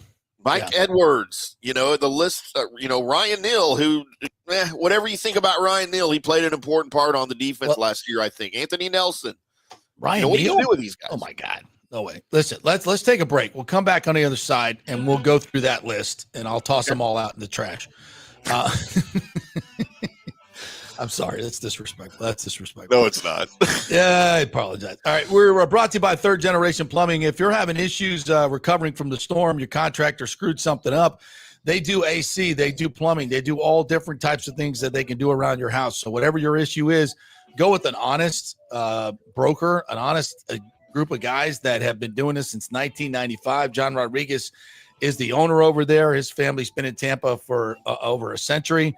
If it's not done right, he will take care of it, right? That's what you want. No upselling for the AC guys, none of that stuff. You'll get an honest job at an honest price. That's thirdgenerationplumbing.com. Back in 3. Stay with us. Hey, JP here for my concierge medical professional, Chris Lugo, PA. You've heard him on the show for a couple of years where he shares invaluable medical, nutritional, and supplement advice. With Chris, it's like having a medical provider as your best friend. What I love about this concierge service is the convenience and support he offers. I can text or call him 24/7 with any questions or concerns, and he'll promptly call in a prescription if needed. No office visits or copays required. It gives me peace of mind knowing I have someone genuinely invested in my health, not just focused on insurance profits. And the best part, the Bay Area Modern Medical Center's personal concierge service is more affordable than you might think. Don't let insurance companies dictate your health care. Take control of your health and wellness today. Visit BAMMC.com for more information and to schedule your initial free consultation. Empower yourself and take charge of your personal health with BAMMC.com. Hey guys, February's birthstone is amethyst, a stunning purple gem that symbolizes peace, protection, tranquility, and sincerity. Celebrate her birthday or your 6th and 17th wedding anniversaries with an unforgettable amethyst gift. And of course, for over 40 years, the Gold and Diamond Source has been Tampa Bay's most trusted name in fine jewelry. We only sell natural diamonds. If it's real love, it should be a real natural diamond. Don't get a fake. The Gold and Diamond Source first-time buyer program will help you learn about the 4 C's, what style, shape, and color works best for you and your unique style. Folks, it's the best customer service. They make it so easy for you, and they're not going to push you into something that you cannot afford. 0% financing for up to 5 years. If you finance $5,000, it's only $83 a month. Also, you can turn your old unused gold into cash or a stunning new piece. With gold prices soaring, there's no better time to trade up. So get that old jewelry and bring it on in. You know where, the Gold and Diamond Source, 3800 Overton Road, always online at thegoldendiamondsource.com. JP here for the Jeeves Law Group and my man Scott Jeeves. If you're going to hire an attorney, do you want some guy looking for a quick settlement and a quick buck, or do you want an attorney with some chops? Scott is a board-certified civil trial lawyer and a certified circuit court mediator. Been practicing in the Tampa Bay area for over 30 years. He is a peer-reviewed AV preeminent-rated civil trial lawyer. They just don't hand out those classifications. He's been the lead class action counsel on many complex consumer protection cases and has handled hundreds of serious personal injury cases. He's dedicated his career to protecting injured victims and is committed to vigorously representing you. We're local, we're trusted, and we get results. Personal injury and personal attention. Call for a free case evaluation. That's 888-9-JEEVES. That's 888-9-JEEVES. The Jeeves Law Group. Let's go. Right now, back to the show on Fan. All right, welcome back to the JP Peterson Show, brought to you by the great folks at the Gold and Diamond Source. If you're looking to pop the question, this spring's always a nice time for that. It's beautiful outside. Things are blossoming like love in the air, right? That's when you pop the question, right? Springtime. JP, I got bad news for you. Love's a myth. It's not real. It's not good for the live read. When you love someone, you want to give them a real diamond, not a fake diamond. And despite the pessimism from my friend and his bitterness towards relationships and his 17 failed marriages, you can have a great marriage given if you do the right thing and buy a real diamond for the first time. All right. So don't screw this up. Go to the Golden Diamond Source where you know what you're getting. That have been in business for over 40 years. Julie and Steve Weintraub, the best in the business. They're a local company. We love the local companies here. So keep it local. Go see the great folks over there. It's an easy buying experience. Nick went through it. I went through it. They're a great staff. They get you something that's going to fit your budget. It's the Gold and Diamond Source, a real diamond. And you can finance it too. 0% interest over 5 years. 3800 Overton Road, always online at thegoldendiamondsource.com. Don't listen to that bitter man. Hey, is Nick still married? Yes, he's I guess you won that bet then. You're so pessimistic. And look, just because love doesn't exist, there's other reasons to go buy rings for someone and buy jewelry for someone. I'm not saying that. Just, Love does exist. Love does exist. My life has proven otherwise. Well, maybe that's your fault. It probably is. Me and Ashley, we good. Lots of love. Tell Ashley when I come out there for the Valspar, she needs to hook me up with some friends. My dating age is 23 to 32. I prefer redheads. Look, blondes and brunettes are great too. I'm not excluding any of the demographics. Can I refer you to Tinder? Please, those are all bots. Ashley's, she won't be in the market for that. Sorry. I need a wingman when I come to Tampa. Who wants to be my wingman when I come to Tampa? Well, there you go. Hit me up on X. Let's put that out there. There you go. Yeah. All right. So you want to go through the free agents? Mike Edwards, no, thank you. Bye-bye. Ryan Neal. Eric, no. Look, let's go defense first, because I think that's what needs the most help. All right. Eric Banks. No. Does anybody care? No. Shaquille Barrett. You want Shaq Barrett? He ever played? Who the hell is Eric Banks? I never heard of him. No, he never played. I'm just going through everybody. God, I forgot Shaq was even on the team. Right. I didn't see a whole lot there, from Shaq Barrett. I don't know. I might have some music for free agents. I don't know if he was ready to come back. But nah, I don't. I think they need to get younger. They need to get athletic. Now I'm for them going and getting a veteran, maybe not Myles Garrett, and giving up that type of, and I don't think the Bucs are in that market. No. Somebody's going to overpay for him and give up tons of assets and do something desperate. That's not what the Bucs do. So they'll go for someone in the Shaq Barrett range, like then when they went out and found Shaq Barrett, hanging out behind. How about KJ Britt? I think KJ Britt is serviceable. I think he's he's a really good he's a good thumper, obviously, in the run game. But he's a backup. He's a backup guy. So, but I would like to see Levante David and Servassier Dennis starting at the inside linebackers. But I think you got to go. I wouldn't be against going and finding see if you can find a Zach Bond or going after a Zach Bond. Going after a 27, 28-year-old guy that's got some chops, is a good player and a good leader, and can step right in. You got Servassier Dennis, who I think is going to be good, but he's got to prove he can stay on the field. So they've got some things to work with there, but they've got to address it, I think, in free agency and in the draft, and get another young guy. Levante David. It's up to him. He played at a very high level last year, not epic a Levante David, but no. I think, there's a place for him if he wants to play. I don't see how you say no. He's, we've seen guys play in the side linebacker up into their mid-30s. He's in great shape. He didn't miss much time last year. I wouldn't overpay for him, but I would certainly want him back. Absolutely. Safety Mike Edwards. Didn't show much, but I think he's got some value as a backup. I would keep him. I would definitely keep him. He's not going to cost a lot. He's a good role player. He's had some moments where he could take the ball away. You need to see more of that. With a pass rush, maybe he makes more plays, but yeah. How about on the defensive line, Greg Gaines and Will Golston? Love Greg Gaines. I think he brings some value. He's a plugger. Good rotational guy at the right price. You want to keep guys like that around. He made some plays, smart guy, knows the defense. I think he's got some worth as a backup. Absolutely. Yeah. And those guys won't be expensive guys either. Those are easy decisions. Golston's been around forever. He's just a big lug that just gets the job done against the run. He's just always there. He's dependable. He's like your favorite pair of shoes. He's just that guy. If the number's right, and he still wants to play, and I think he seemed to taper off a little bit. He's just going to be someone who's there. If you can't find somebody better, younger, then yeah, but not a priority. Great dude though. Great. Cornerbacks Bryce Hall and Troy Hill. Bryce Hall, love to see what he's got, man. They've got nothing out of him last year. They had high hopes for him.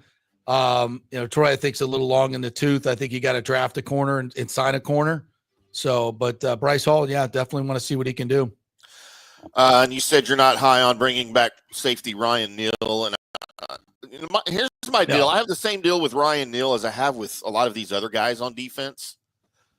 I would really like to see what they could do, not with Todd Bowles' thumb sticking him in the ground. Like I'd like to see what they could do with some actual coaching, I think, in front of him. Because I think Ryan Neal's got something, but he's shown absolutely nothing. No, he's and I'd like to think that I'm not wrong. He's not a player. He's not.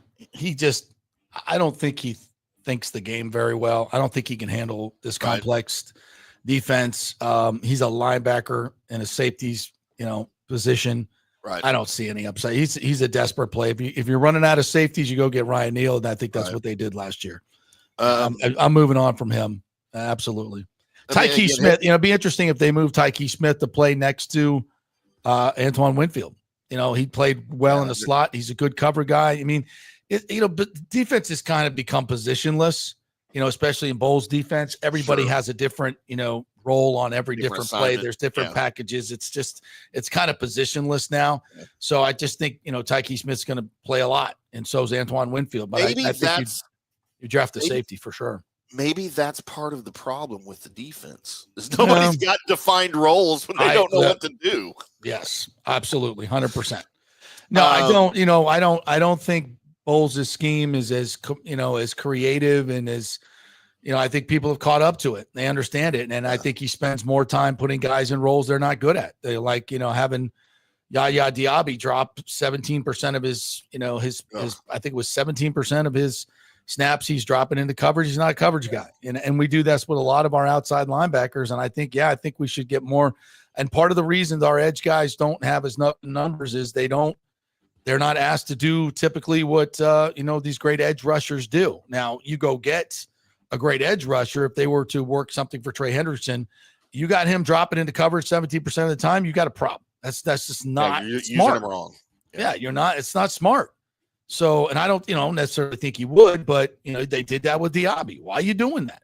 Let him rush the passer. Now I'm over a lot of the scheme that Todd runs. I don't think it's good. I think it's dated. I think it's too complicated. There's too many miscommunications in the back end. And it's just, you're 29th to pass defense. How can I know he's had a good run and there's been some his defenses have been great. Last couple of years has not been great. It's not been great. It needs to get a hell of a lot better. And I don't think it's just personnel. And finally, outside linebackers, JTS and Anthony Nelson. Major Nelson. Well, JTS is going to be a free agent, obviously. And yesterday, Todd's, said that on the podium, and it got a lot of ridicule. He did everything well but rushed the passer. Well, what's your job? That's why you drafted him. Now, I understand he said he was a chess piece. And I put this on Twitter. They drafted him as a bishop, and he played like a pawn. Yeah. And chess pieces, you want to do different things, but again, you're not getting the best out of the guy. He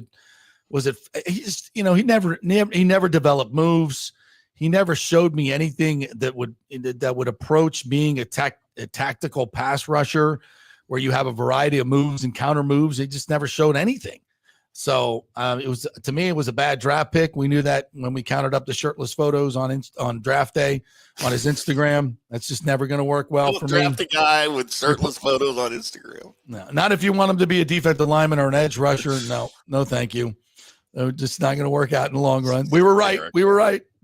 So it's not now. So you got it to me. You got to draft one. If there's some way they can find out, get Mike Green from Marshall, that's a huge home run. Draft one and go out and get a free agent. Moving to the offensive side of the ball, let's see. We talked about Whitehead. He's probably not coming back, right? No. He's got a cracked vertebrae. He wasn't good when he was healthy. It's $4.5 million. You can save on the cap. He played well at one time, but I think that time has passed. On the offensive side of the ball, the biggest name not the biggest name, but one of the big names, we've talked about Godwin at length here. On the offensive line, Ben Bredesen. Interesting. It kind of, how good is Elijah Klein?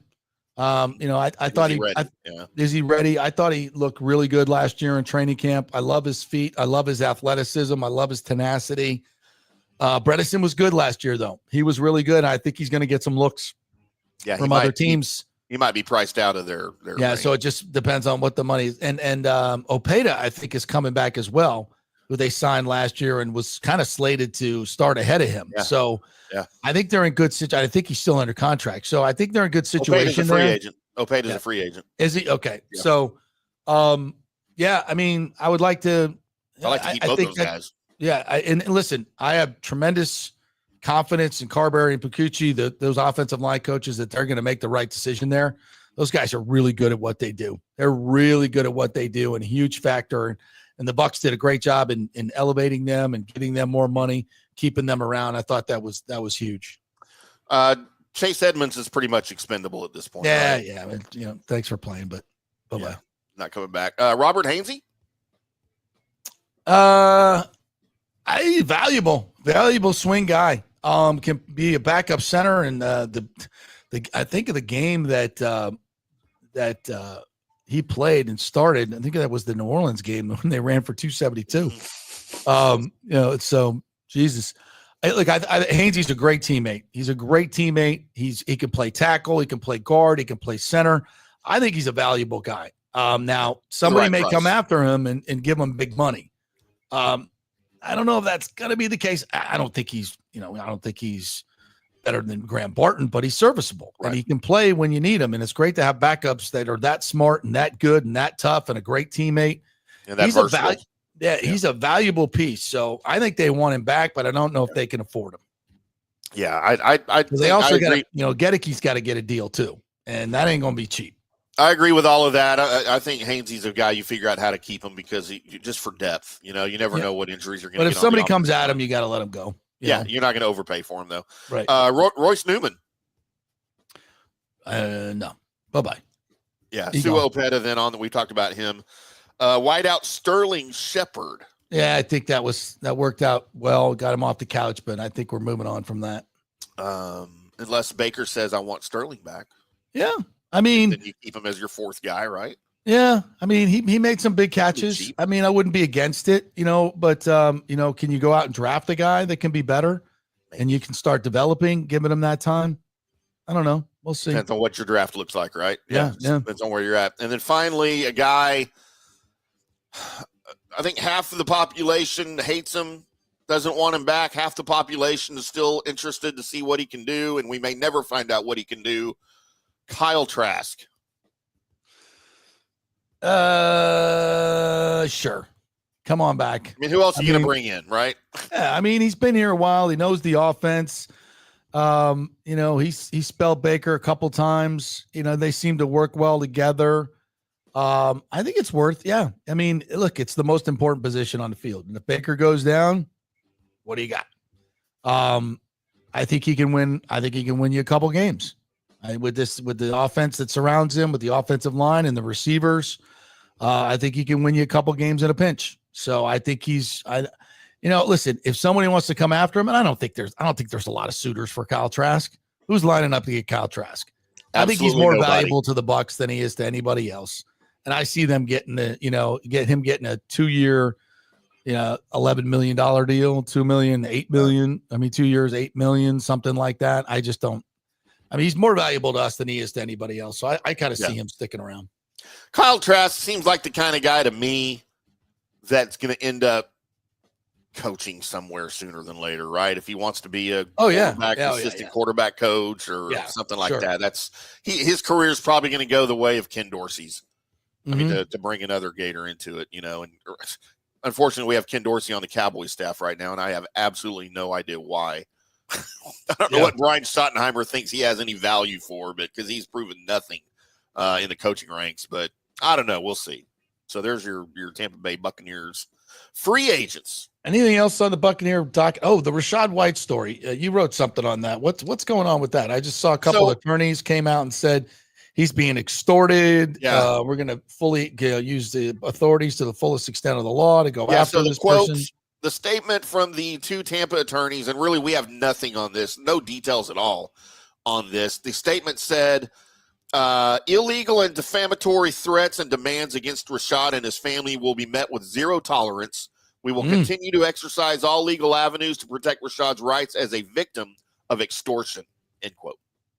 Wow. So that's literally all we have. We don't have anything about who it was, what it was for. It was all we have is that statement. And until that statement came out, a lot of people didn't even know it was happening. We didn't know it was happening. So more details will come out on this later.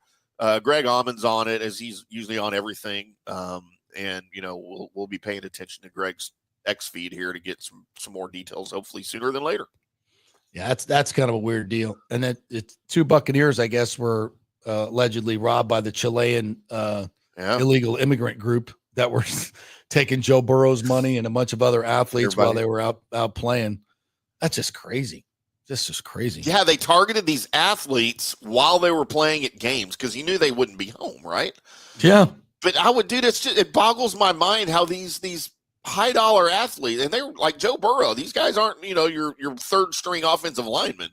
These are skilled position players who make all the money. And I guess that's who you want to target if you're in a theft ring, right? Absolutely. But like, how did you know there's not somebody else home? Like there's not like his girl's home or his mom lives with him or something? Everybody's at the game. Come on. It's Monday Night Football or whatever. Yeah. But how do you not have more like security? Security. Yeah. That's what I'm thinking. It's like, how do you not have when you're at, I think guys will probably do this now when they're at their games. They'll probably have private security at their house, or security system, which they did, and that's how they caught them. They got that, but also, if I got $175,000 in jewelry or $1 million, it's in a safe. Although I did read somewhere in the closet, right? Yeah, but I did read they took a safe. Like they actually physically took. Oh, is that right? Holy crap! Yeah, which is hard to do, but and also in Bucs news, former Bucs tight end Rob Gronkowski, who, by the way, I cannot stand Rob Gronkowski. Oh, how do you not like Gronk? No. Let me Gronk finish. Is awesome. I love Gronk on the football field. I hate Rob Gronkowski trying to analyze anything on television. Really? Rob Gronkowski is best when he's acting like the dummy, right? Like he's just when he's trying to sound smart, he just makes himself sound dumber. He's not that guy. He needs to stop. He needs to stop. I love everything Gronk does. I think he's funny as hell.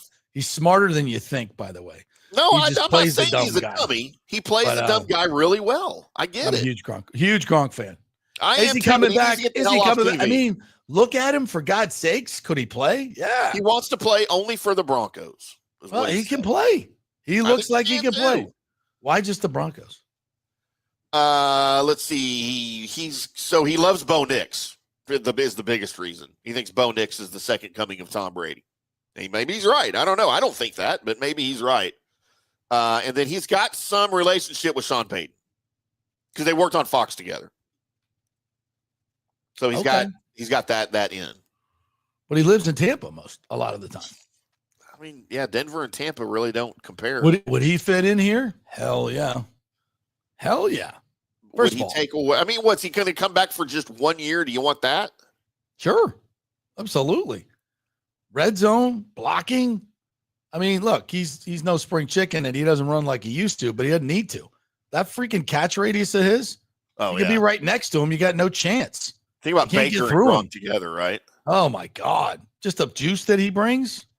Hell yeah. What are you talking about, Broncos? What are you doing? Come on, play for your hometown team, Tampa Bay. So if you bring he was an ambassador for the Bucs last year. Come on, what are we doing? Was he the ambassador of fun? He was. That's what he was. He's the ambassador of fun. Brett Hull was here for the Stars. His restaurants here. He's got businesses here. Come on, where you go to? Denver? So Gronk comes into Tampa Bay. Who do you cut? O'Keefe or Devin Culp? O'Keefe. I think Devin's got more than Co. Yeah, I mean, great dude, but Payne Durham's not going to see the field. Kate Otten will rarely see the field. O'Keefe sometimes trying to catch a pass on the run is looks like me trying to catch a pass on the run. It's just not as athletic as it needs to be. Me trying to run away from my third wife. Great dude, hard worker. I mean, plugger, just great guy all around. Just between him and Gronk, come on, we're going Gronk. Oh, and I think Devin Culp's got it. I think he's got some real upside. I really do. Maybe he would benefit from learning behind Gronk for a season. Who? Devin Culp. Sure he would, but just totally different players. Sure, but Devin's a smaller, much faster. I really more like of a wide receiver than a tight end. Yeah, I really like what I saw from him just late in the season, making big catches. And Baker, on big third downs going to him. He had plenty of confidence that he would catch the ball. So I'm very excited to see what Devin Culp can bring this year. I really am. And Kate Otten as well just continues to get better. Boy, that'd be, and Payne Durham was good too. Payne Durham really got better last year. Baker and Payne really developed some chemistry last year, I thought.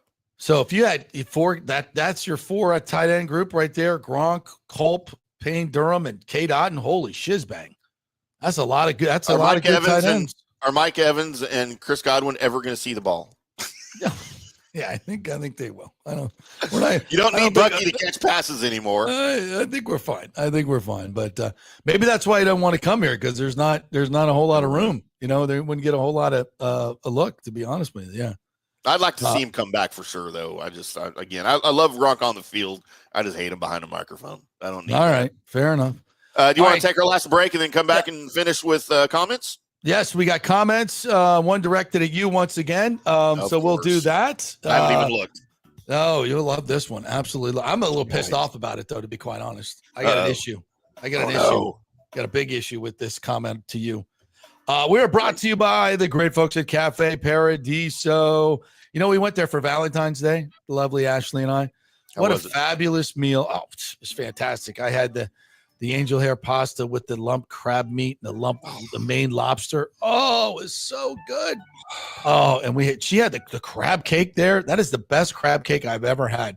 I wanted Ashley agreed. Absolutely fantastic. And that a sausage and peppers appetizer that was so good. And then the bread. Oh, their bread is amazing. I miss the lasagna. I got to get over there to get the lasagna. I'm missing that. So when I come out for Valspar, we're hitting Cafe Paradiso. God, yes. Cafe Paradiso, South McDill, open table. Go get your reservation. Number 3 on the open table. Try the salsicha. Back in 3. JP here for the Jeeves Law Group and my man Scott Jeeves, who lives right here and has long been a highly respected member of our community. He's a proud sponsor of the Tampa Riverwalk. Jeeves Law Group is also a proud sponsor of our Grand Central District in St. Pete and has neighborhood events throughout the year. He has an office on Central Avenue in St. Pete and one on South Howard in Tampa. You can't get more local than that. So when you need an attorney, you're going to hire some huge firm that advertises all over the state or the one that supports your favorite sports show. It's the Jeeves Law Group. We're local, we're trusted, and we get results. For personal injury and personal attention, call us for a free case evaluation. That's 8889-JEEVES. That's 8889-JEEVES. Hey, JP here for my personal concierge medical professional, Chris Lugo, PA. Yeah, he's been on the show for the last couple of years, but this is kind of a new deal, and only a limited amount of you can get involved with this personal concierge service. And what I love about it, you can text or call him 24/7 with any questions or concerns, and he'll promptly call in a prescription if needed. No office visits or copays required. And Chris emphasizes a healthy lifestyle to help prevent illness. But when I do need assistance, he's always available. From nutrition guidance to supplement recommendations and workout advice, his expertise is a game changer. Plus, as a medical provider for the National Guard, he stays up to date on the latest health trends and practices, steering clear of the outdated conventional medicine that often relies on unnecessary prescriptions. And the best part, Bay Area Modern Medical Center's personal concierge service is more affordable than you might think. Visit BAMMC.com for more information and to schedule your initial free consultation. Empower yourself. Take charge of your personal health with BAMMC.com.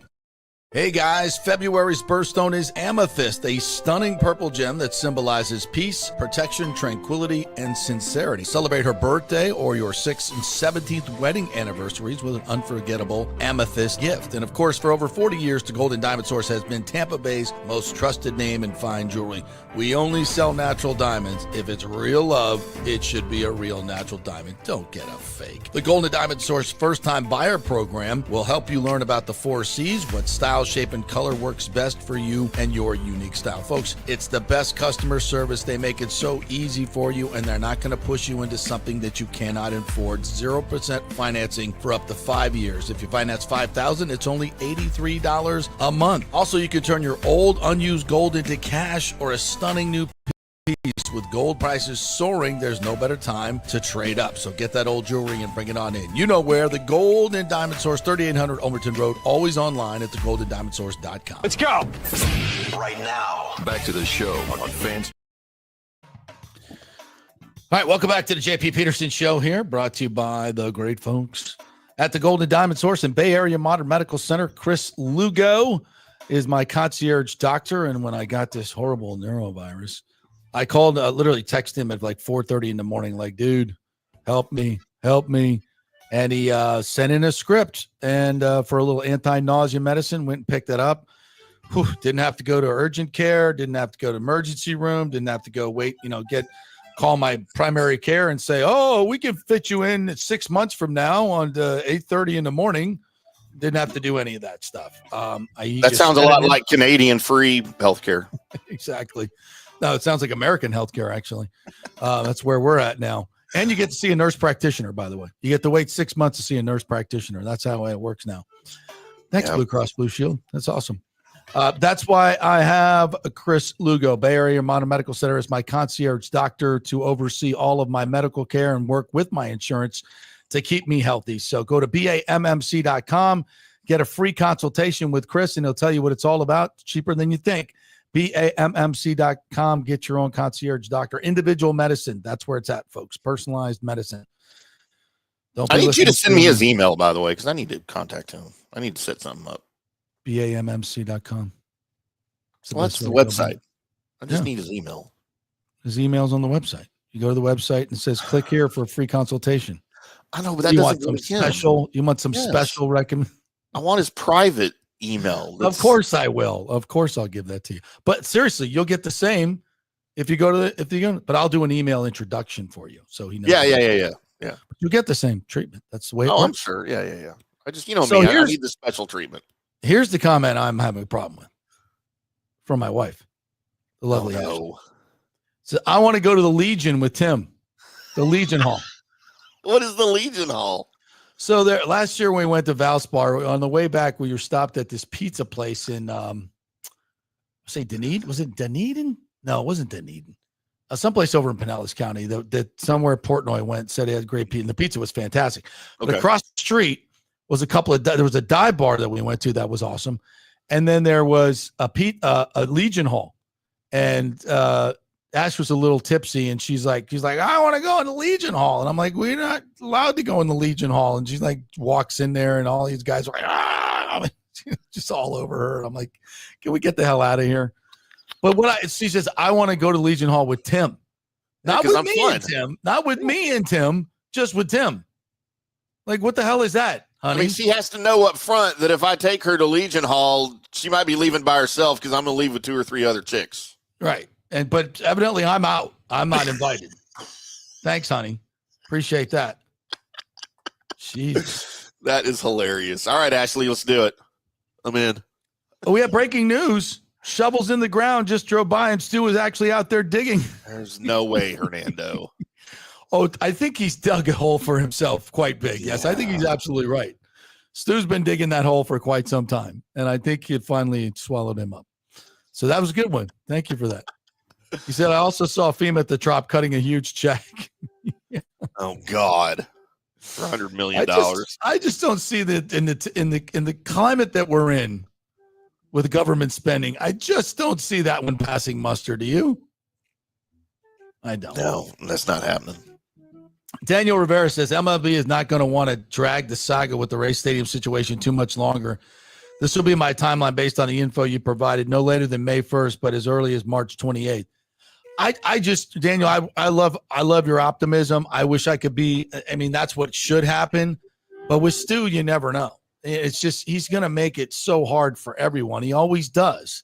So I think it might linger on into the season. But I think it does get done before the season is out.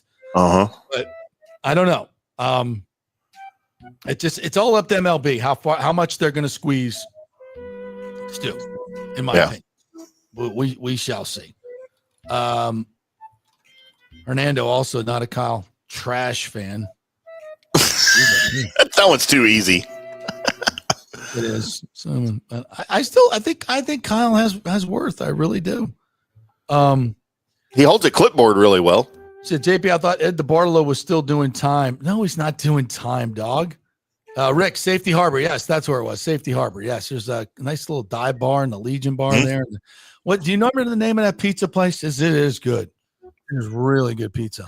I've seen a couple of Tampa and St. Pete area places on diners, drive-ins, and dives lately that I'm going to make notes of and maybe try to hit while I'm out there because I love that show. They've never steered me wrong with their places here in Dallas and Austin. Yeah, great show. Oh, awesome.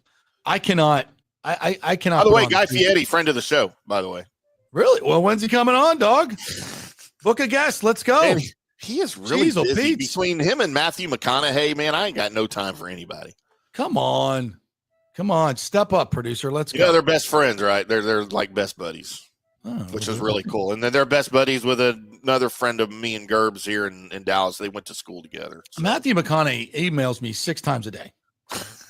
I would think he would come on the show. Literally 6 times a day I get an email from him. I told him he couldn't come on the show till he shaved.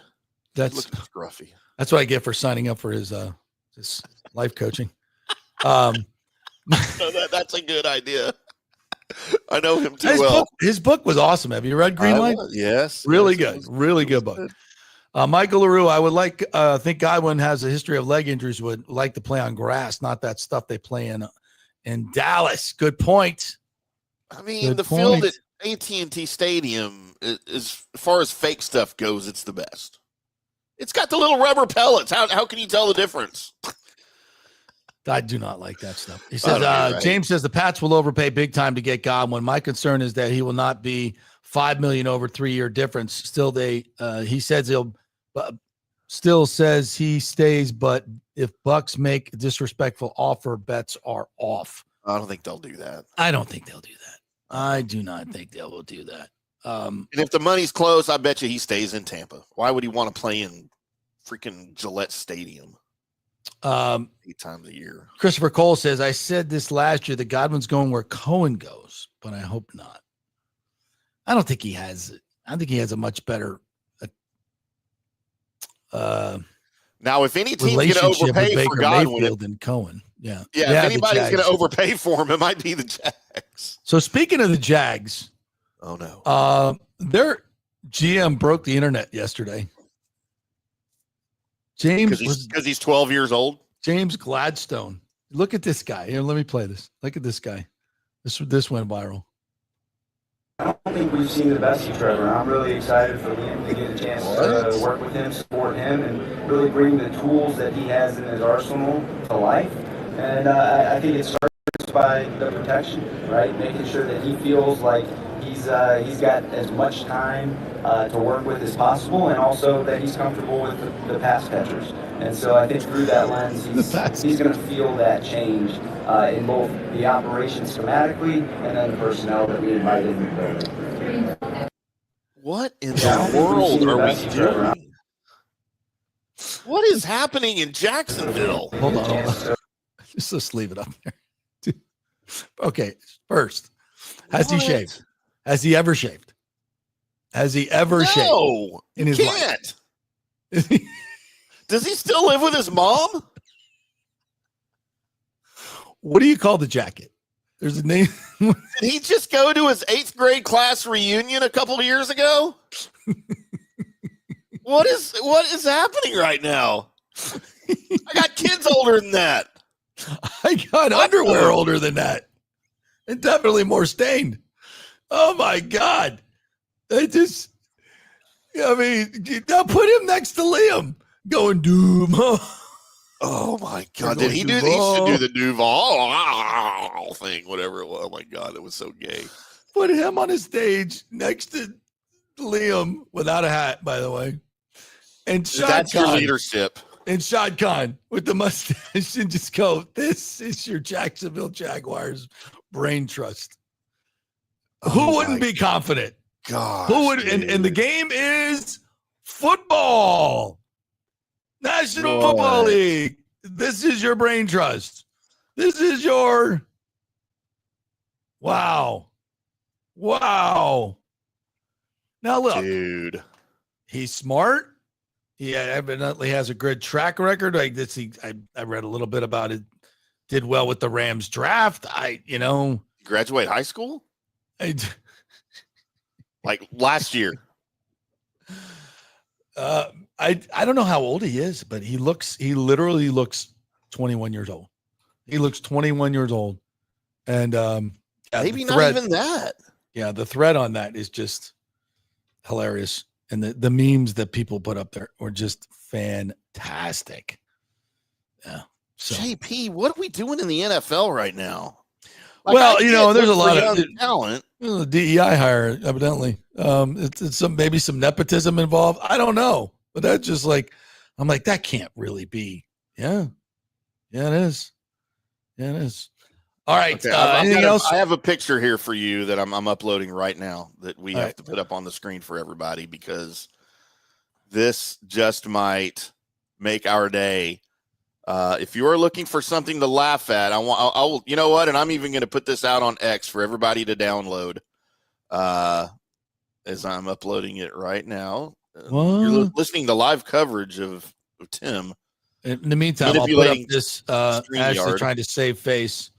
You're always invited. Goes without saying, LOL. Well, you don't put it in a message on my show like you put it. Make it right. Leave me out.